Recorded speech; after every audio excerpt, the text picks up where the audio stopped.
There is a fifth dimension, beyond that which is known to man. It is a dimension as vast as space and as timeless as infinity. It is the middle ground between light and shadow, between science and superstition, and it lies between the pit of man's fears and the summit of his knowledge.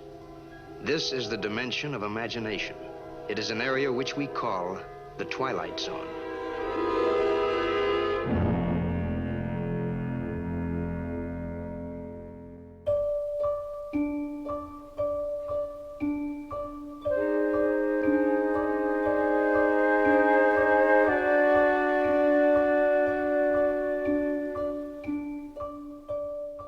In the Twilight Zone Companion, Mark Zickery says of the episode that we're going to be talking about tonight that it is the last of 4 Charles Beaumont episodes from season 1, but also that it's the weakest. So to put that in perspective, so far we've seen Perchance to Dream, Elegy, Long Live Walter Jameson, and now A Nice Place to Visit. So when you list them like that, I would probably agree.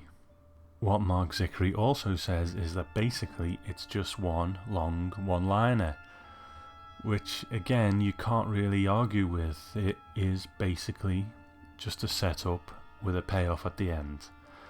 And when you stack it up against, for example, the episode we discussed last time, The Big Tall Wish, there's so much going on in that episode, and it's full of Rod Serling's poetic dialogue and that kind of thing. Whereas this episode, A Nice Place to Visit, is pretty straightforward. It's an A to B story. But is that such a bad thing? I think it will affect the review somewhat, as there's no real twists and turns to explore, and it's basically just a two-handed piece. What I do wonder is that when someone else writes a Twilight Zone episode that isn't Rod Serling, do they write Rod Serling's opening narration? Because, again, Rod Serling was often very poetic in his opening narrations, but this time, it, like the story, is pretty straightforward. So let's take a listen, and then we'll talk about A Nice Place to Visit. Portrait of a man at work. The only work he's ever done. The only work he knows. His name is Henry Francis Valentine, but he calls himself Rocky, because that's the way his life has been. Rocky and perilous and uphill at a dead run all the way. He's tired now. Tired of running or wanting, of waiting for the breaks that come to others but never to him. Never to Rocky Valentine. A scared, angry little man. He thinks it's all over now, but he's wrong. For Rocky Valentine, it's just the beginning. First broadcast on the 15th of April 1960, written by Charles Beaumont and directed by John Brahm. Now, we've encountered John Brahm several times already, and he's had a good hit rate so far with some of the best episodes that season 1 has got to offer. There's been Time Enough at Last, his first episode, Judgment Night, The Four of Us Are Dying, Mirror Image, and now his 5th episode is A Nice Place to Visit. So he's got another 7 Twilight Zone episodes to come in the future. I'm not quite sure he keeps up that hit rate, unfortunately, but we'll see. We'll cross that bridge when we come to it. But in this story we meet Rocky Valentine, and he's a small-time crook. He's doing a job on a pawnbroker's shop, and during the process he gets shot during a shootout with the police. And when he wakes up, a rather jolly and rotund fellow, all dressed in white, with a white beard and white hair, is waiting to talk to him. He identifies himself as Pip and says he's Rocky's guide. And what follows is he takes Rocky to a luxurious apartment.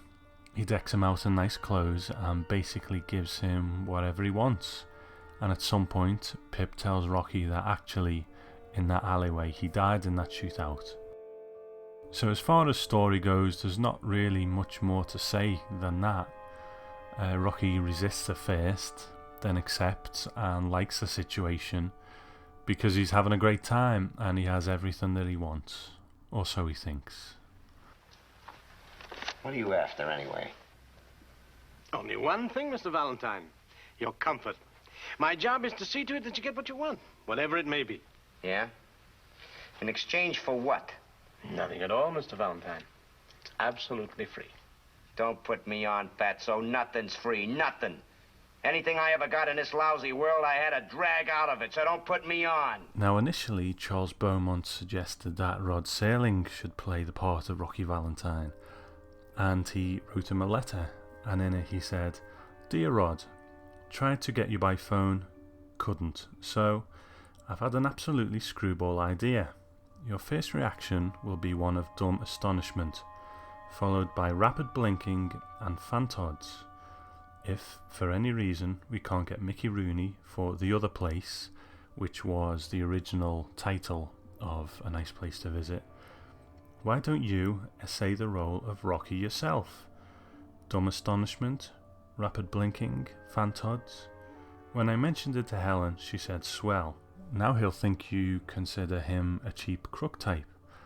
I cuffed her lightly about the ears, explaining that if I know writers, it's a good bet old Rod has the same secret ambition I do, to wit, to act. We're all hams in our own ways, each of us planning to write himself into a part someday. Is it not so? My opinion is that it would be a lot of fun all around, that if you can indeed act, you'd be keen in the role, and that the concomitant publicity would not be bad. Anyway, give me your reaction, Chuck. So obviously Rod Serling didn't take the role, but it went to an actor named Larry Blyden. Now, Blyden was a bit of a jack of all trades in the entertainment world. He'd been in musicals, TV shows, movies, and later in his career he even became a game show host. He seems to portray Rocky as kinda like a stereotypical 40s or 50s gangster movie type thug, and it's quite a big performance at times. Now, in the Twilight Zone companion, Buck Houghton said of Blyden's performance, "You had to do something extravagant to keep it from just lying there. If he'd just gone for it and said, 'Gee, that's a great broad, you mean she's mine?' it would have been about as interesting as yesterday's fish. But he said, 'Oh boy, really?' It might not have been the right thing to do, but it was something to do." So there is that kind of undertone in Buck Houghton's comments that he didn't really think there was much substance to this piece either, and that Blyden's performance was a good reaction to that. I think that's a pretty good assessment. It is a paper-thin character. There's a slight bit of business early on where he talks about the only way he's gotten anything in this world was by dragging it out of it, which makes me think of Joe Caswell in Execution, because he said similar things, but with Caswell I kind of believed it a bit more, but with Rocky Valentine I just get the impression that he has that sense of entitlement that is often bred through criminality. You have what I want and I'll take it because the world hasn't already given it to me like I think it should. And there's a bit of a payoff to this at the end that we will talk about later. So overall, I think that Blyden does a decent job with what he has, which isn't much. And he needed to be magnetic and watchable, and I think he achieves that. And we'll see him again in the Twilight Zone when he is in the episode Showdown with Rance McGrew. Now, Blyden was about 35 years old when he made this episode, and sadly he would only live for another 15 years. He died on June the 6th, 1975, which was only 3 weeks before his 50th birthday. He was on holiday in Morocco and was going to buy some jewellery for his family. He was in a rental car, and one version of the story goes that the car went off the road and Larry was knocked unconscious. He was taken to hospital and they were unable to contact his family for 3 days because he didn't have any identification on him, and sadly he died. Now the other story, which I'm going purely from Wikipedia on, so make of it what you will, is that on the commentary track of the 2009 DVD release of Blyden's TV production of What Makes Sammy Run from 1959, his co-star Barbara Rush says that Blyden was actually carjacked in Morocco and killed on the spot for his vehicle. Likewise, Blyden's co-star in The Apple Tree, Robert Klein, wrote in his 2005 memoir, The Amorous Busboy of Decatur Avenue, that Blyden died on vacation in North Africa under mysterious circumstances. He was alone and possibly waylaid and murdered by nomads. So there you have it. Either way, it's a sad end for a man who died too soon. So this episode is basically a two-handed piece, and our other player is Sebastian Cabot, who plays Mr. Pip. He was a British actor and has a couple of famous roles to his name. He was famous for being Mr. French in a sitcom called Family Affair, which I assume means a bit more to American listeners than it does to me. And he also voiced the part of Bagheera in the 1967 adaptation of The Jungle Book. And he's also fondly remembered as narrator in the early animated episodes of Winnie the Pooh. So Cabot's performance in this episode, it's all about misdirection. You know, he's very passive and subservient to Valentine. He dresses in a white suit and he has a white beard and white hair, which gives the impression he's an angel. He didn't actually have a white beard and white hair, and Buckhoughton said that was quite a chore. It's very hard to whiten hair. What they usually use is thinned zinc oxide, and it looks like thinned zinc oxide. It's bad. And yet this fellow had to have white hair. It really made a big difference. And what they do to really make it white is they bleach it, and it ain't very good for your hair. We really had to talk Sebastian into doing it, because then he had to be white-haired for 3 months until it grew out. That was a major task to get him to do that. So there's not much else to say other than you can't really fault his performance. I don't think it's what it needs to be. He is subservient to Valentine, and then when the time comes he turns, and you know, for what material there was, he did a decent job. One of the kind of stranger things that came from my research this time round is that Sebastian Cabot recorded an album of spoken word Bob Dylan songs. Now, I'm sure many of you will be aware of the old William Shatner performances where he does these kind of bizarre spoken word versions of songs like Rocket Man. Well, this is along those lines. So here is Sebastian Cabot's version of Like a Rolling Stone.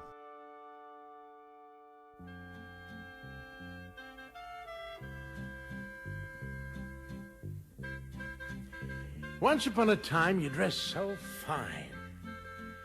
You threw the bums a dime in your prime, didn't you?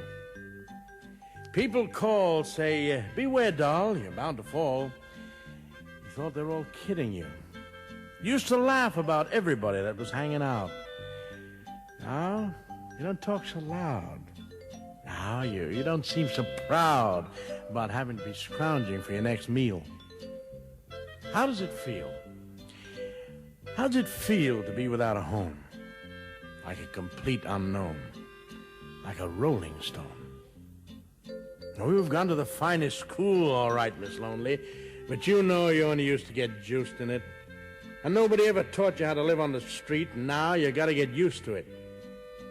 You said you'd never compromise with the mystery tramp. But now you realize he ain't selling any alibis as you stare into the vacuum of his eyes and ask him, do you want to make a deal? How's it feel? How does it feel to be without a home, like a complete unknown, like a rolling stone? So there it is. I don't really know what to say about that. I mean, I know Shatner did it, but was this something that was common in those days? I really don't know. I mean, it just baffles me how this can be a thing that someone would sit down and listen to. You know, Shatner's have got a kind of comic quality to them now. They're sort of legendary. They've been on Family Guy and that sort of thing. But, you know, this is just, it's just kind of bizarre to me. I just don't quite get it. I mean, I guess there's a reason why people don't do this anymore. So, anyway, you know, I don't really know what else to say about that, but so there it is. Now, the character of Rocky Valentine is supposed to be quite unsavory. Obviously, he's a low-rent kind of guy. And CBS did ask for a lot of changes from the script. Things like the word broad to be replaced with doll or chick. And when Rocky asks, you want to come in and ball it up a little, it was suggested that they replace ball for party in order to give the audience more clarity. The word stacked, when Rocky describes women to Pip, they requested that it was changed to built like or something similar.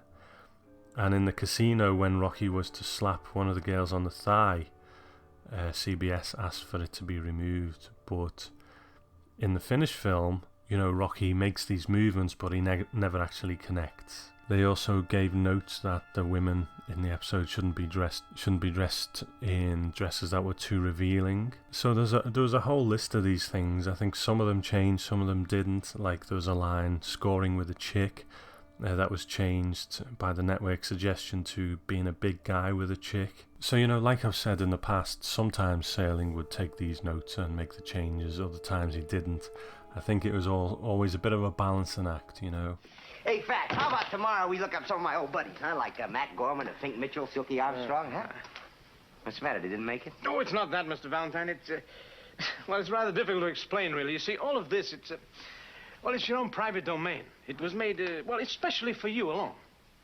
Oh, well, what about them? You mean they're props, like in a movie? In a sense, yes. Everything here is, except, of course, you and me. There isn't really much left to say about the story. Basically what happens is Rocky becomes tired of this life of, you know, having everything he wants, everything he needs in life. I think there is possibly a payoff to the moment earlier when Rocky is saying how he's had to drag everything he wanted out of the world. Now he has everything he's ever wanted and he still wants to go out and do a bank job. So if there is any underlying kind of message here, it's that really all that talk about having to drag what he wanted from the world was just him justifying what he did. In the end, all he is just a bad guy. He didn't end up in heaven, but he ended up in the other place. This episode for me is one of the ones that when someone says Twilight Zone to me, it comes kind of immediately to mind. And that's because when I was a kid, it's one of the ones that I remember watching and just being blown away by. Because in those days, it was all about the twists. But, you know, the joy of the Twilight Zone is you grow up and you watch it again and you realise there's so much more going on. But in this case, there isn't actually anything else going on. It pretty much is just a twist. I don't think that makes it a bad episode per se, but it is a very lightweight episode. It's the kind of episode that when you discuss Twilight Zone with perhaps someone on a casual level, this one always comes up because those discussions always tend to be about the twists. You know, you just reel off all these twist endings. I don't think it's great Twilight Zone, but I wouldn't say it's bad Twilight Zone either. It's simple, and if you're having a Twilight Zone marathon, then it's a bit of a palate cleanser between the weightier ones. It's kind of fun to a degree without being overtly comedic, because I think one of the things we'll come across, especially in season 2, is that there is that big question, can the Twilight Zone do comedy? And I think this is an example of a lighter Twilight Zone with a darker ending that works okay. When things get too light in the Twilight Zone, that's when things tend to go a bit off track. But in this case, it's not the best Twilight Zone's got to offer, but it's not the worst.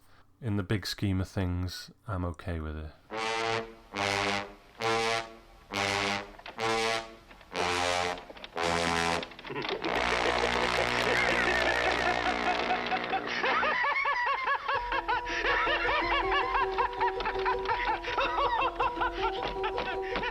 scared, angry little man who never got a break. Now he has everything he's ever wanted. And he's going to have to live with it for eternity. In the Twilight Zone. Now, this would normally be the point where I say some thank yous and do some housekeeping and so on, but this time there are a couple of little extras that I'm going to tack on. Before I do, I just did want to add one thing after our last episode when we talked about The Big Tall Wish. There was one omission, unfortunately, from that episode, and that is that I didn't really mention Kim Hamilton, who played Frances Temple. When you look down her filmography, there are probably too many instances of her playing things like The Maid and so on like that. So again, it's another of those things where race probably affected the kind of role she got. So it was good to see her given a really fine and dignified performance in The Big Tall Wish. Sadly, at the time of recording this, Kim Hamilton passed away last month in September 2013. So my thoughts to her family and my thanks to her. So what I'd like to do now is just kind of go back to the legacy of A Nice Place to Visit. Despite it not being the best Twilight Zone, it does have a little bit of a legacy. One thing is that the band, They Might Be Giants, based a song called Hotel Hell on it. So here's a quick blast of that.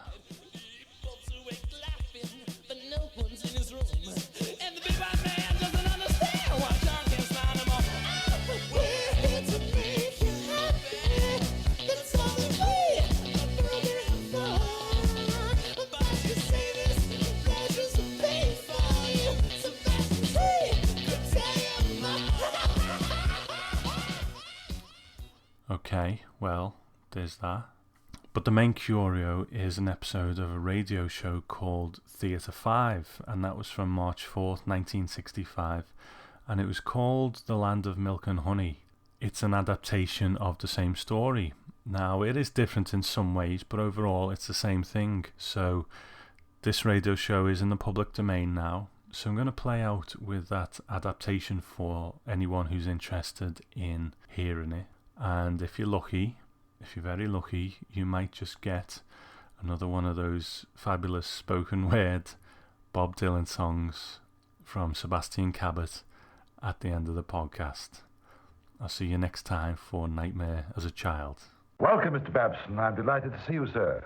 Titus, what are you doing here? I've come to serve you, sir. But you're dead. I shot you through the heart. Oh, don't let that disturb you, sir. I forgive you completely. Theater 5 presents Miss Greta Tyson in Land of Milk and Honey.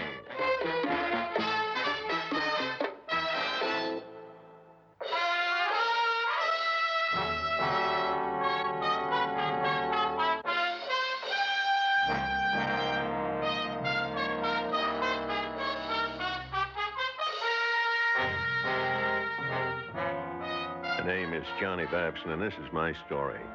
When I was a kid in Hell's Kitchen, my mom always said that if I acted good and decent all my life, I'd go to the land of milk and honey when I died.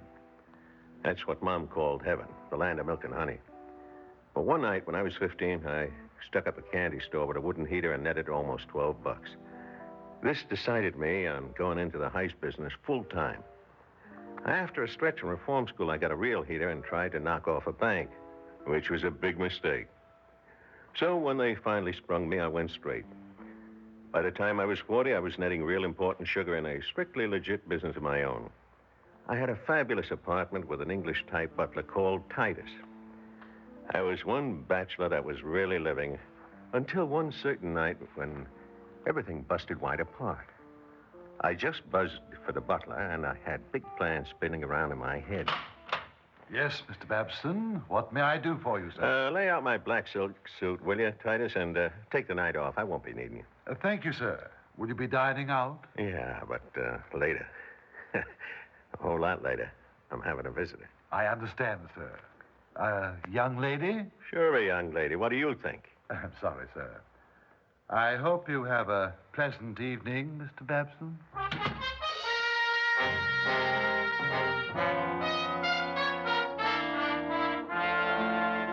Just before Titus went out, I recalled that he raised one eyebrow at me in a kind of funny way.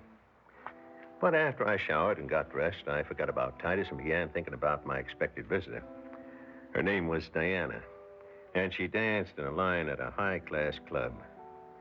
And I was really flipped on her, because at her club they never hired clock stoppers with their shoulder bones sticking out. Anyway, the minute Diana got inside my front door, she had her arms draped around my neck. Oh, Johnny, this is wonderful. Aren't you glad your little kitten crept in? Oh, you know it, baby. All day I kept saying to myself, I'm going to Johnny's place tonight for the first time.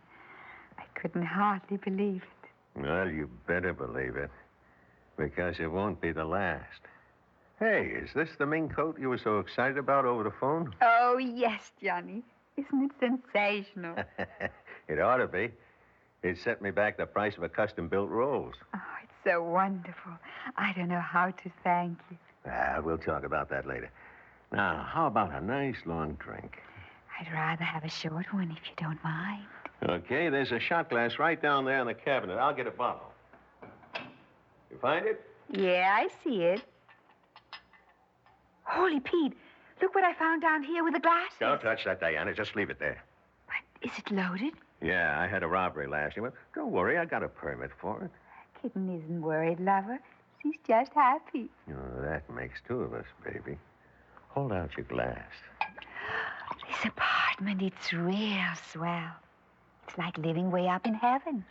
Yeah, and you're my own private angel. Oh, Johnny, that's beautiful talk. It's just like poetry.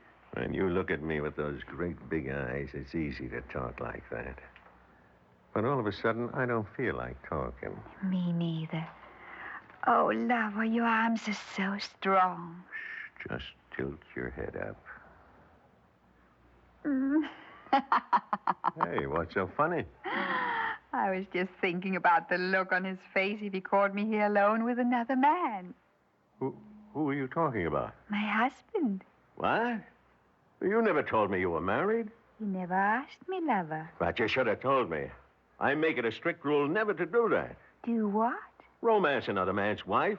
But, Johnny, you love me, don't you? You know I do, but I don't want trouble. Now, you should have told me, Diana. Because, like I said, I make it a strict rule never to... There. Now forget about your old rules, will you, Johnny? Just hold me tight. Well, okay. But just this once. Nice. Diana! By George, I knew it! My husband! Your husband, Titus? Damn you, Mr. Babson! Now, wait. I didn't know Diana was your... Hey, put that poker Here, down. you, Johnny. Here, take this. Use it. No, Use it, I said.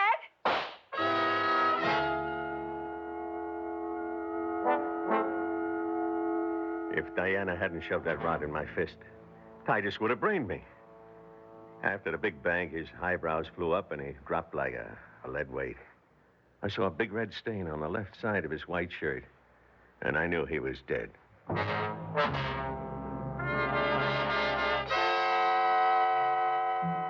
So that was my finish. After a lot of hocus pocus in the courtroom, my lawyer blew the defense and the judge gave me the chair. On the night before I was due to ride the Lightning, Diana came up the river to say adios. She acted real weepy, but she didn't feel any worse than me. Oh, Johnny. Johnny, are they really going to do it? Yeah, baby, they really are. Look, like I told you that night, I didn't know Titus was your... Anyway, I'm sorry. Don't be sorry, darling. I didn't love him. I love you. And I'll keep on loving you until we meet again somewhere. I don't think we'll meet anywhere, baby. Not with my record. I've stolen, I romanced another guy's wife, and now I committed murder. I blew it real good. So much for Mom's land of milk and honey. Land of what, Johnny? Nothing. Kiss me goodbye, kid, and go on back to town.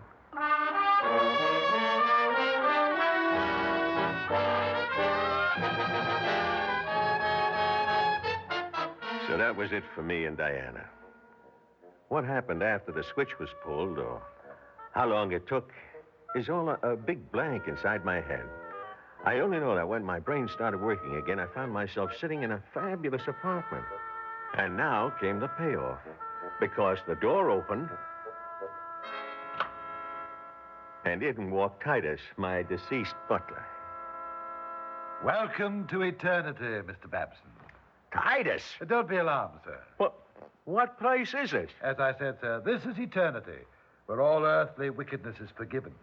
In this land, you'll find comfort and joy for all time to come. Yeah, but what about your wife and the bullet I gave you? Minor details, sir, minor. Don't give them another thought.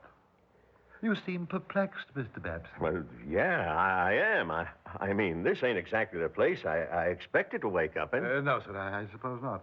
Oh, I see you're staring at my shirt. I'm frightfully sorry about this crimson stain, but it appears in every one of my shirts, even fresh ones. Will you try to get rid of it? It's kind of creepy. I'll do my best, Mr. Babson, but no amount of rubbing or scrubbing seems to obliterate it. Now, sir, I fancy you're curious about my presence here. Yeah, you can say that again. Well, sir, in this glorious land, you shall never be required to move a hand or stir a muscle. All the pleasures and comforts you ever dreamt of on Earth will be provided. I've been assigned to you by the commissioner. By who? The commissioner, the superintendent of eternity. You'll find him an excellent gentleman, I assure you. He has appointed me your manservant until the end of time. Yeah? Hey, that sounds great. Yes, and now, sir, if you'll just follow me, you'll find that your bath has been prepared for you. How did you know I wanted a bath? From now on, sir, you'll discover that your slightest wish has been anticipated. Here you are, sir. A fine steaming tub. Yeah. Hey, and look at those things. Sir? The spigots in the bathtub. One says milk and one says honey. Yes, sir. I knew that would please you. You see, we've arranged everything for you. Oh, brother, I'm really gonna dig this eternity.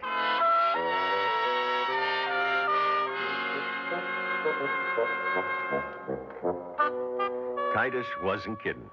I had everything. I spent the next couple of weeks stretched out on the terrace, eating Titus's tasty meals washed down with expensive wine. Everything was great, except for one thing that Titus kept doing, which drove me nuts. And one night, for the first time, I yelled at him. The poor guy, he looked so miserable, I thought he was going to faint. But, Mr. Babson, why are you so angry? What have I done? It's what you're always doing. Cut it out, will you? But I don't understand. What am I always doing, sir? Rubbing at that red stain on your shirt. Oh, I'm so sorry, sir. I know it displeases you to look at it, so, you see, I'm always trying to make it disappear. Well, it don't disappear, so leave it alone. You hear me, Titus? Knock it off. Please, Mr. Babson, don't be impatient with me. My only object is to serve you and make you happy. Aren't you happy, sir? Sure, Titus, I'm happy. I got everything I ever wanted. I'm sorry I hollered at you. Now beat it. Yes, sir. Is there anything I can do for you before I leave? Anything at all? Yeah, there is. Call a plumber to change those lousy spigots in a bathroom. I want them to read hot and cold. Hot?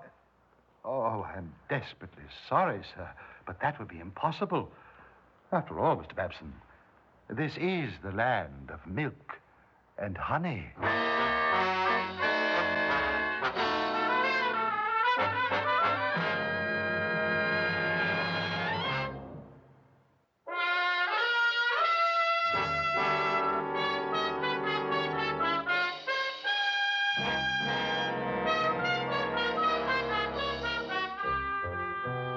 I guess it's hard to believe that any guy could get fed up with the life I was leading. But after 3 or 4 years, I was itching for a change of pace. Titus couldn't help me. So I decided to have a talk with the commissioner. And while I was thinking about it, he was standing right there in the room, polite, friendly, like a nice guy. You wanted to see me, Johnny? Yeah, if you can spare a minute. Oh, I can spare ages. What's up? Have you a complaint? Well, not exactly a complaint, Commissioner. I'm just getting a little bit bored, I guess. Don't get me wrong. I appreciate all you've done for me, but Enough is enough. Ever since I came here, I never had to do any work, and that bugs me. I can't even work if I try. I started a small business last year, but it folded on account of no customers. Everybody's got everything. You don't need money, do you, Johnny? Money? For what? What's to buy? I got everything, including money. But what can I do with it? That's what I mean when I say I'm bored. I crave action, any type of action. I suppose that's true. I have it. Why not take up a hobby? I'm game. What kind of a hobby? Let me think. What about planting a vegetable garden? Does that appeal to you? Commissioner, right now, anything appeals to me. Then we'll begin right away. Come along, Johnny.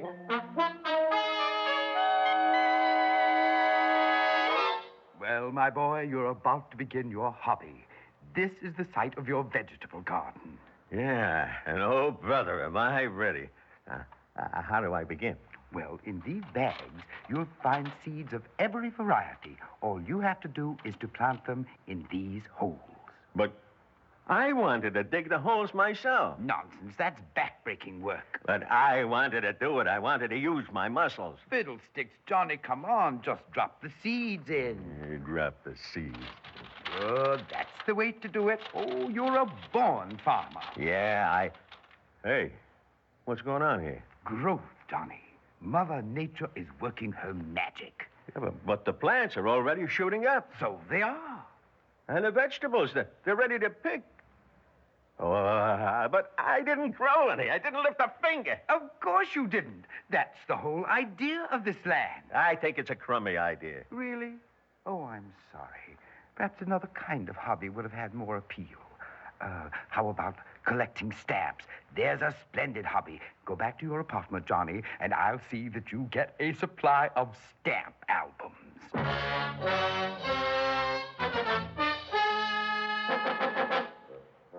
Hey, what the... Oh, brother, wait till I get hold of that lousy commissioner. I'm right here, Johnny. What's the trouble? These stamp albums you sent up. This one and about 100 more in a bedroom. Oh, yes. Are they the kind you wanted? No, I wanted empty ones. Every stamp that was ever printed is already pasted up in these books. What are you trying to do? Drive me crazy? No, Johnny, I'm just trying to save you labor. Yeah? Well, here's what I think of this lousy stamp collection. And I'm going to the bedroom and tear all the rest of the albums. Save yourself the trouble. These albums in the bedroom have already been torn to pieces. What? Are you kidding? No, Johnny, I'm not. As I told you, I'm merely trying to relieve you of physical labor. Yeah, well, what can I do? Think of something for me to do, will you? Well, now, let me see. Oh, I have it. A splendid idea that should please you very much. Yeah? What? The companionship of one woman, Johnny. Just one woman whom you can love and cherish. How does that sound to you? Not bad. Good boy.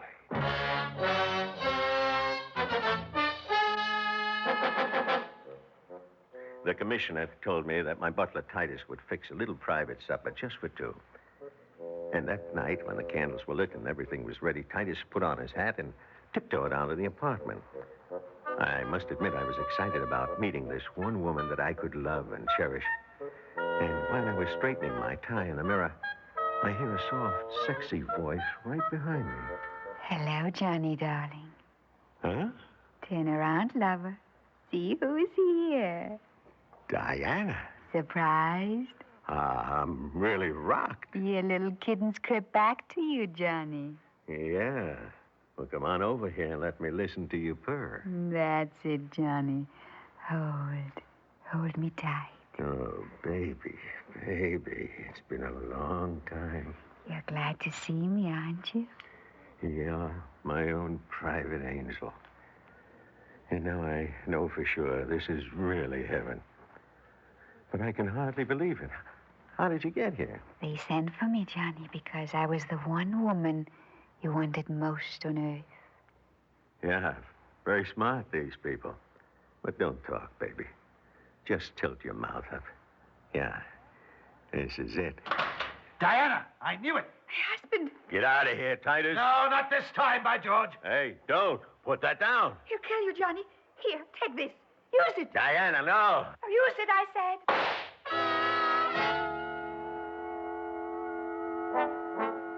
I staggered over to the sofa, mumbling out loud. How could I have been crazy enough to do such a terrible thing a second time? And in a place like this, how could they ever forgive me? And while I was mumbling, I felt somebody sit down beside me. And I looked around and saw it was the commissioner. Titus's body was gone, and the commissioner was grinning at me. Don't feel bad, Johnny. There's nothing to forgive. But I shot Titus. He's dead. What difference does that make? But I killed him twice. How can I live here with that on my conscience? Oh, conscience, Johnny. In this land, there's no such thing as conscience. So brace up, and let's have a drink and forget it. Hey, out there, bring in the drinks. Yes, sir. Here they are. Titus? Oh, no, it can't be you. But it is, Mr. Babson. I'm frightfully sorry about this crimson stain on the opposite side of my shirt, sir. Never mind that. I killed you again. Good gracious, sir. Don't be disturbed about that. I forgive you. And since you've always desired my wife, she's yours to keep. Take Diana with my blessings and my best wishes. Oh, Johnny, isn't it wonderful? Now we'll be together forever. No, I don't want you. You're the cause of all my troubles. You're an evil woman. Johnny, darling. Get her out, Commissioner. Take her away. Johnny, my boy, get hold of yourself. Don't you realize that now you have everything you ever wanted? No, I've had it. I can't go on. Till the end of time, every single minute in this place is torture. But, Johnny... Ah, shut up. I hate this place. You hear me? If you think this is my idea of heaven, you're crazy. Johnny, what do you mean? Just what I said. I wish I'd been sent to hell. You wish you'd been sent to... Oh, oh, but my dear fellow, where do you think you are?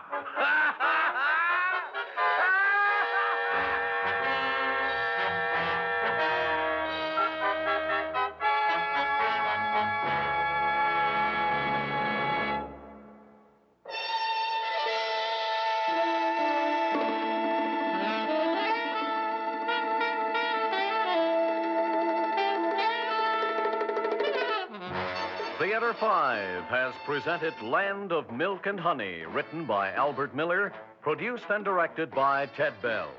In the cast, Greta Tyson, Danny Occo, Ivor Francis, and George Lloyd. Audio engineers Marty Folia and Neil Pultz. Sound technician Ed Blaney. Script editor Jack C. Wilson. Original music by Alexander Vlastotsenko. Orchestra under the direction of Glenn Osser. Executive producer for Theater 5, Mr. Lee Bowman. We invite your comments. Write to Theater 5, New York 23, New York. That's Theater 5, New York 23, New York. This is Fred Foy speaking.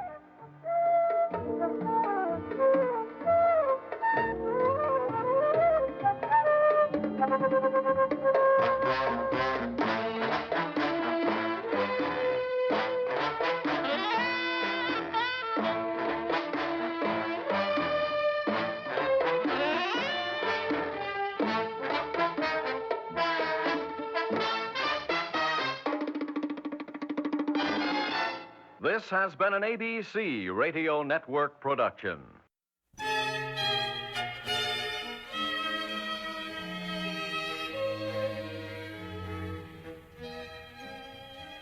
Go away from my window. Leave at your own chosen speed. I'm not the one you want, babe. I ain't the one you need. You say you're looking for someone never weak but always strong to protect you and defend you, whether you're right or wrong. Someone to open each and every door. But it ain't me, babe. No, it ain't me, babe. It ain't me you're looking for, babe. Go lightly from the ledge, babe. Go lightly on the ground. I'm not the one you want, babe. I don't let you down. You say you're looking for someone who'll promise never to part, someone to close his eyes for you, someone to close his heart, someone who will die for you and more? Ooh, it ain't me, babe. No. It ain't me, babe. It ain't me you're looking for, babe. Go melt back into the night, babe. Everything inside is made of stone. There's nothing in here moving. Anyway, I'm not alone.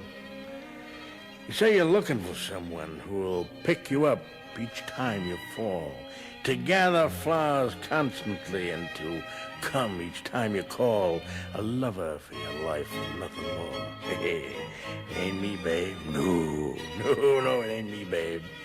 It ain't me you're looking for, babe.